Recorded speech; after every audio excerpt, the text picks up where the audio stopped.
Hello, welcome to this video that is going to be another journaling video. I know this has been somewhat requested, but I was originally planning to do a reading log for December, but then when looking at all the stuff I read, I realized that most of it is covered in my digital reading vlog that I did. But other than that, my main read of December was Tokyo Revengers. I've been mentioning it, I guess, on and off the whole month, but I finally finished it. I read it on K-manga and I did like 4 chapters a day from volume 17 to 31, and it was quite an adventure. So today we're just going to journal about some of my favorite characters, talk a little bit about the series. I'll try not to be too spoilery. I'll be vague when mentioning certain things. I also got a new phone, so hopefully this turns out okay, like still adjusting the camera settings and stuff like that. But yeah, I've already taken the liberty to kind of set up my pages, so I'm gonna do one for Mitsuya, one for Koko and Inupi, and then we're gonna dive into my big any manga journal, which I rarely touch because I am intimidated by like this bigger journaling size for sure. But I have a page for Takamichi and Hina, and then we're gonna do a Mikey spread. So yeah, if that sounds interesting or fun to you, let's just get into it. I'm gonna start with Mitsuya, and if you have any questions about like my journaling process, supplies, etc., let me know down in the comments. But basically how I journal is I print out pictures, slap some stickers on, and write some stuff. Pretty basic, I think. For Mitsuya, I associate him with purple for some reason, so I'm gonna go like through my stationery, find all the purple stuff, and kind of plop it on there. I'll start with like a basic premise of Tokyo Revengers if you're not familiar, but at its core this is a delinquent series with some time travel fantasy elements. The series starts with this guy, Takamichi. He turns on the news one day and sees that his middle school girlfriend was murdered by this gang that he used to be involved in back in like middle school, high school, back in the day.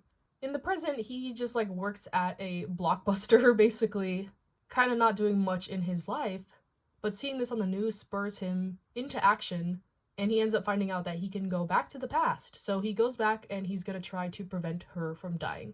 But to do this, he has to go back, like be back in this gang, figure out all the events that led to his girlfriend's death, and try to fix it. And it's like years and years and years worth of conflict and death and messed up stuff. So yeah, you can see how this could be a very like complicated, long series, lots of stuff to explore in it. And that's what it is for sure. Tokyo Revengers is an adventure. I ended up really enjoying it. I love like delinquent stories in general, so this was like right up my alley when it got announced. I was like all over this. And that is why when I read like the 16th volume in English, I was so like invested that I needed to finish it immediately. And I knew I could read it digitally through like Kindle or buy the volumes digitally, but I decided to go with K-manga and just chug along slowly at the series, and it was kind of fun doing it that way. Even though I was left on tons of cliffhangers and frustrating moments, this series is not a stranger to those. But yeah, there's lots of arcs in the series and lots of characters. I guess that's one of the main things towards the end that I was kind of like getting a little bit fatigued on, was how many characters there were and like how they were all important to the story. I was like, oh dang, you are coming in the last act, bro. But obviously reading the series for like 31 volumes, you do get attached to a lot of the characters, and in particular, I would say Draken is my favorite character, but that was from the beginning, and once I got further into the series, some other characters started to stand out. One of them being Mitsuya. He's such an interesting character to me. The funny thing about Tokyo Revengers is that like the characters are supposed to be in middle school, but they do not act like they're in middle school. Like I would say at least high school would have been more appropriate of, I guess, an age range, but I'm not the creator, so I didn't decide that. But Mitsuya is in charge of all the uniforms for the gang. It's so funny. He's like the president of the home ec club. He's good at sewing and clothes and all this stuff, but he is this badass delinquent. And I don't know, I really like the dichotomy of some of like the characters. Due to the nature of like the time traveling and all that, you do see different like, I guess, timelines and futures, and see what other like the people are doing in the future.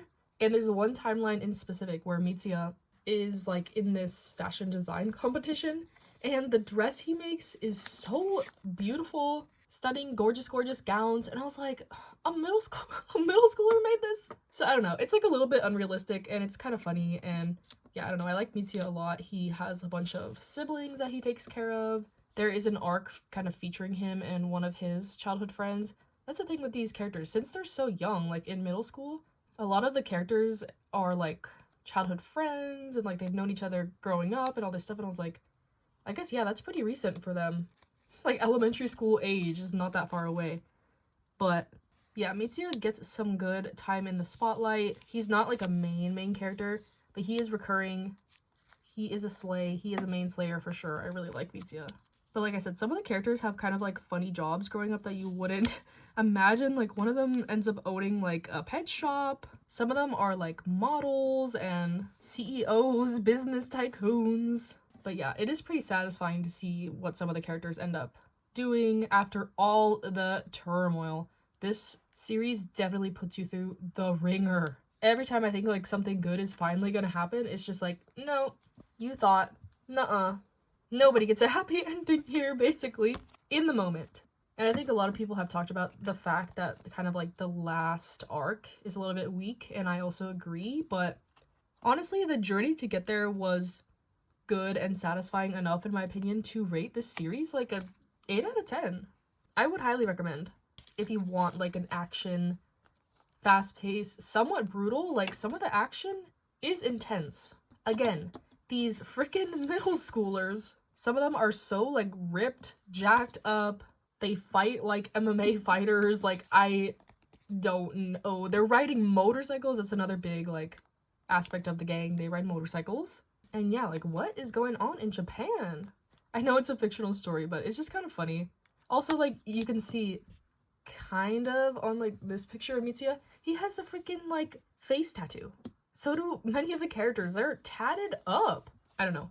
It is funny, like I said, the dichotomy between like the ages of the characters and the subject matter. Like my favorite character, Dragon, he lives in like a brothel basically, and he was like an orphan and he was raised by these women, and I feel like the series could have delved further into some of like the circumstances of these kids.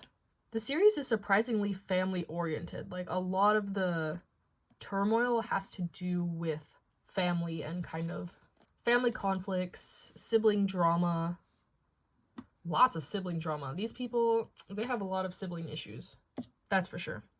But yeah, I think I'm almost done with Mitsuya's. His is gonna be pretty simple, I think. Just doing some outlines. And I'm glad it was easy for me to find pictures of him. I wanted to do a Draken spread, but sometimes Google Image is not my friend for these types of things. And also I've heard mentioned that people don't really like the art style of Tokyo Revengers, and I agree. In the beginning it's a little bit rough. We'll see on some of the Mikey images I have from the beginning, but it never bothered me too much. And near the end especially, the art style is really nice. But yeah, what do y'all think about Tokyo Revengers? Let me know if you've read the series in any capacity, if you're keeping up with the physical releases, or you've read it digitally, or you're watching the anime. I know the anime is covering like one of the best arcs of the manga right now. I have actually watched the first season of the anime. That's what got me into the series, and I'm so glad that I did get into it. And I have a couple friends who have read to the end and were encouraging me and like letting me vent my reactions through the process, so thank you to them. But yeah, I think we're done with Mitsuya. Kind of a cute purple spread, and I'll do the writing off camera. And next we're gonna do Inupi and Coco. These are some of like later in the series characters that I kind of low-key fell in love with. Inupi might be my favorite character as of now, but they come as a duo, so I have to do them kind of together. Let me decide. Like their whole thing is kind of like cat and dog, but I don't know if I have any like cat and dog stickers. Let me look through my inventory. Okay, I couldn't find any cat and dog stuff, but I'm gonna do a little Twin Stars theme. I have this sticker pack from this artist that I think is adorable. And like I said, these two are kind of like, don't separate the pair. And that's a lot of kind of their conflict. So like I said, throughout these series, we get a lot of character introductions, and these two are kind of ones that come in near the middle or end of the series, so they might not look familiar if you haven't read that far into the series. But these two are originally part of like one of the other gangs. In this series, there's lots of gangs, lots of gang conflicts, turf wars basically, and they're like trying to overtake other gangs and absorb them into their gang and blah blah blah. So these two like are in another gang, and they kind of become more important characters as we go on. But they have kind of like a tumultuous past that I don't want to talk about too much because it's spoilery content. But all I'll say is this scene, this panel right here, is iconic. And I'm obsessed. So, yeah, if you know, you know. But yeah, their like little drama is just so delicious to me and sad. And I feel for both the characters. And I don't know, I really like them. Coco is also a main slayer. His kind of role, and I guess in his gangs that he's a part of, is the finance. He's the accountant. He is the moneymaker. He's making moves. But the way that he got into kind of this illegal money scheme is really sad, and it involves Inupi. So, like, at what cost did he become this big old mogul? Well, Inupi is kind of just looking for someone to follow after a certain event. He's kind of quiet, kind of stoic, and he just wants his bestie to come back. And I don't know, I really like these characters. And all I'm gonna say is the author, if he ever wants to write a romance series, I think he could do it. Tokyo Revengers does have romance between a couple of the characters, but like if he wanted to make a full-on just like shoujo manga, I think he could do it. A lot of these relationships are very like romance coded. But yeah, aren't these stickers so adorable? I guess I'll make Coco, Lala, and Inupi Kiki. But yeah, I wish they showed more of these characters, I guess. That's another issue, like there is so many characters that some of them get a little bit lost in the shuffle, I guess, which is a little sad. I think it was a little too overambitious of a project near the end there. But again, overall, I really did enjoy Tokyo Revengers. I'm glad I read it. And I will still be buying all the physicals and rereading the series that way as well. It's fun to read stuff digitally, but you miss out on all the stuff in the physical volumes. But man, just like look at Inupi, look at the style, look at the heels. High heels on my tippies. The fashion is really good in this series. Like I mentioned with Mitsuya. These boys, like they dress way better than me, that's for sure. Which is not difficult, by the way. But also, if you're a fan of the series, let me know who your favorite characters are and why. I'm super interested. Especially in this series with such a wide cast of characters. There's also lots of like villains and like unlikable characters, but then they have redeeming moments, and then like in some timelines they're different because of like factors that happen. There's one like villain character that gets the funniest thing happen to him. Like I was busting out laughing when I saw that panel in the manga, and I think they just animated it because I saw some like buzz about it on Twitter, and that's all I'll say. Very satisfying in general, some of the things that happen in this manga. Maybe I shouldn't have said that I wasn't going to talk about spoilers because I kind of want to talk about it, but it's okay. Reach out to me if you want to hear any of my in-depth spoiler-y thoughts on anything. And also let me know if you have any recommendations for other delinquent manga. I'm currently reading Windbreaker, and that's really good. That's a bit different. It doesn't have, you know, time travel aspects and stuff like that. But I don't know what it is about the delinquents. Maybe it just kind of reminds me of my past. Ooh, exposing myself. But yeah, I think this one is done. When people ask me where my stationery is from, sometimes it's kind of funny to say, like, this is from a K-pop thing. If you know the names, it's like a Stray Kids random photo book that they had that I bought. But, like, the sticker sheets are so nice, and I always use them. So yeah, that's Coco and Inupi. They got the little twin stars, pink and blue. More cutesy than I was meaning to make it for these two, because they're all about the angst. But I think it turned out cute still. But now we're moving on to the big boy, and I'm scared. I don't know why these big pages intimidate me so much, but we're gonna try to tackle Mikey first. Okay, Mikey, I kind of had a hard time deciding on a color palette-ish for him. Like, I associate him with, like, dark and the darkness, but my style is not really that. Like, I don't have any black stationery at all, or dark brown. So then I was looking at, like, stuff he likes, which is, like, sweets, and I decided to go with, like, a yellowy orange palette. You know, Mikey's blonde, he shines bright like the sun, so we're gonna do yellow. Well, sometimes he shines bright like the sun. So Mikey is, like, one of the main characters of the series. He is the founder of the gang. So he is super strong. Again, he's in middle school. And at first he's introduced as sort of this, like, gang boss, super tough character. But throughout the series, you see that he is also just a kid, just like everyone else. But Mikey, man, Mikey goes through the ringer. If he's not your favorite character, he at least is like a character that you can't like not feel for, because he's just gone through so much. Every single timeline that they go through, Mikey just cannot catch a break. And that's kind of like, I guess, the whole premise of his story, is that he tries to shoulder the burden of everyone. He's had like a hard life growing up with his family situation. The whole series kind of revolves around his family. I won't say much because of spoilers, but everything that crumbles, everything that is good in his life, it's all associated back to his family.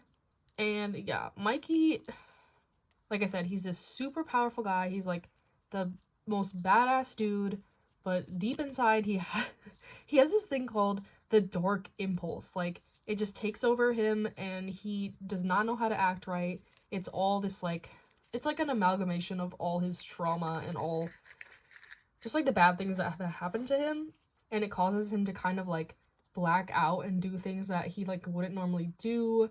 And yeah, I don't know, he's very much like the self-sacrificing type.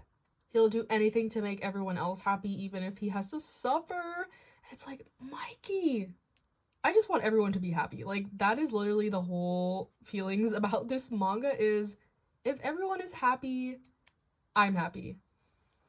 But it takes a long time to get to everyone being happy in this manga. That's why the series is so long. The trials and tribulations just will not stop, and Mikey is at the center of it all.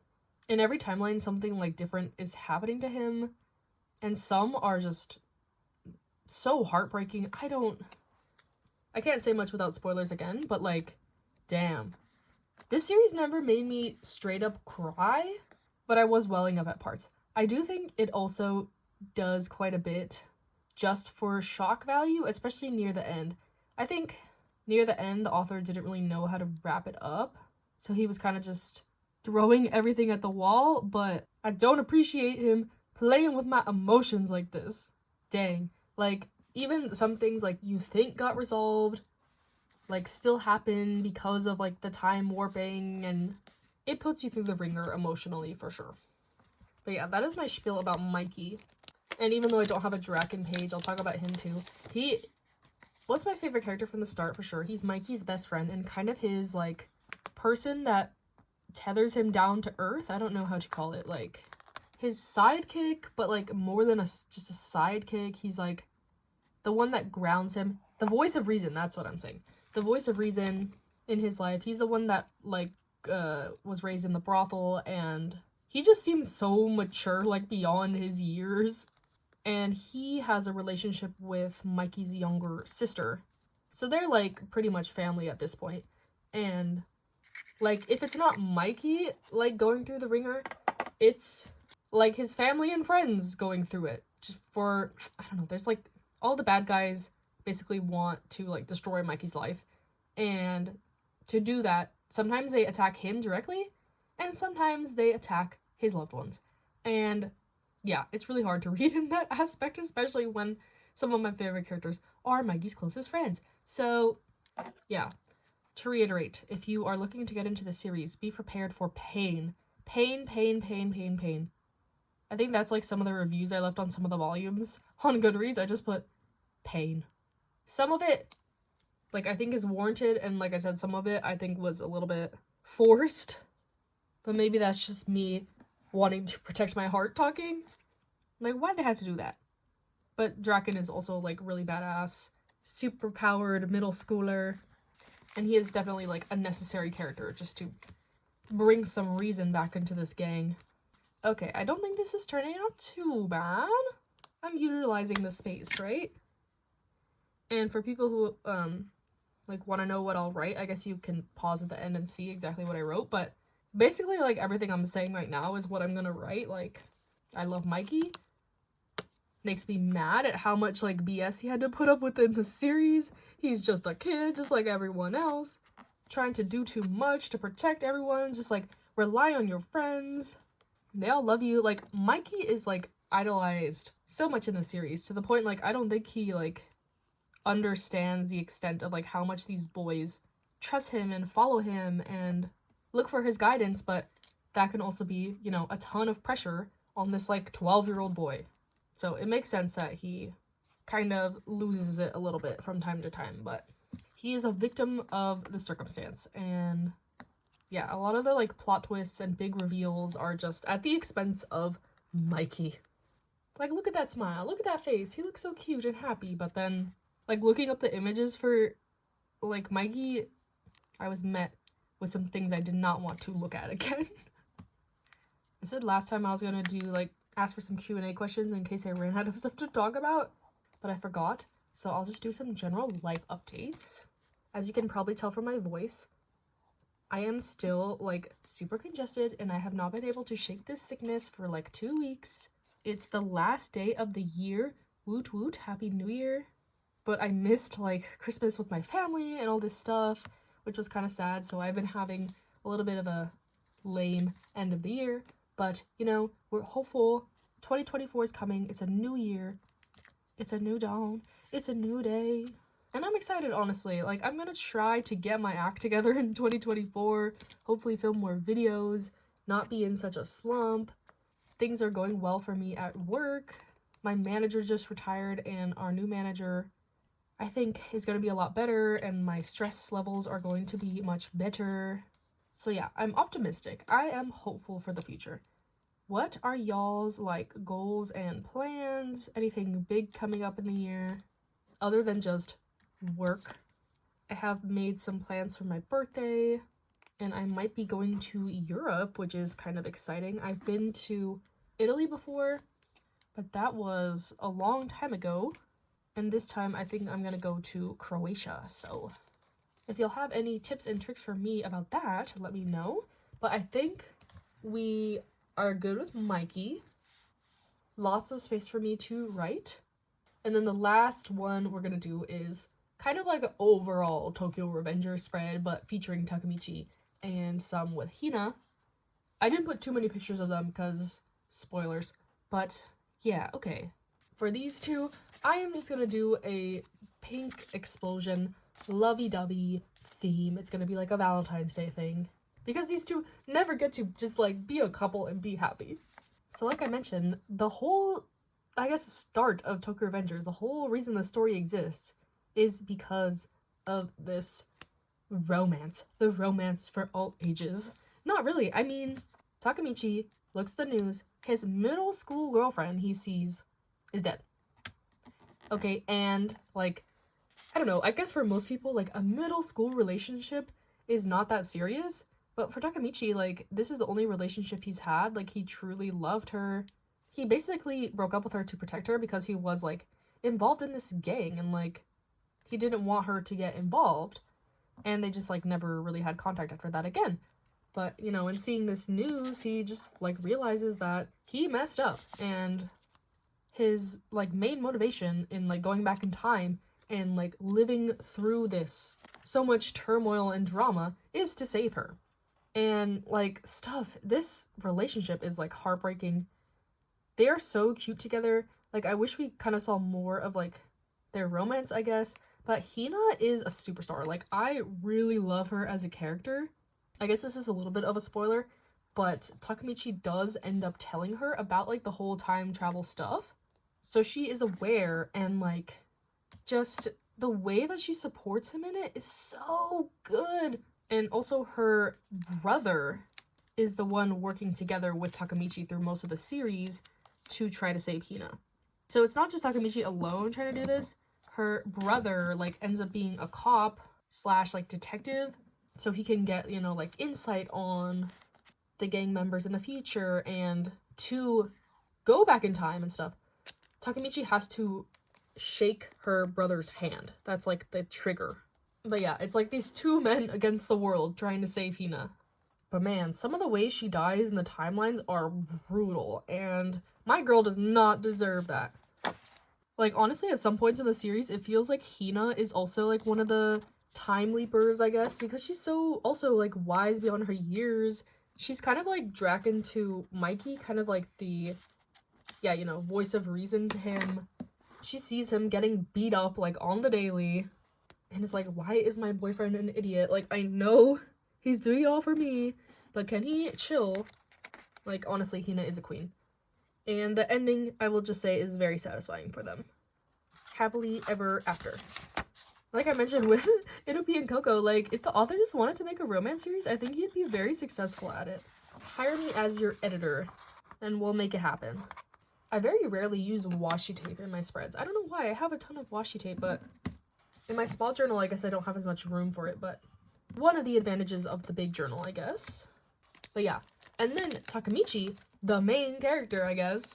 Honestly, he's kind of whatever until a certain point in the series. Like, he suddenly becomes, like, an amazing character about, like, halfway through the series. So if you think Takemichi is, like, annoying, just wait. That's all I'm gonna say. Just wait.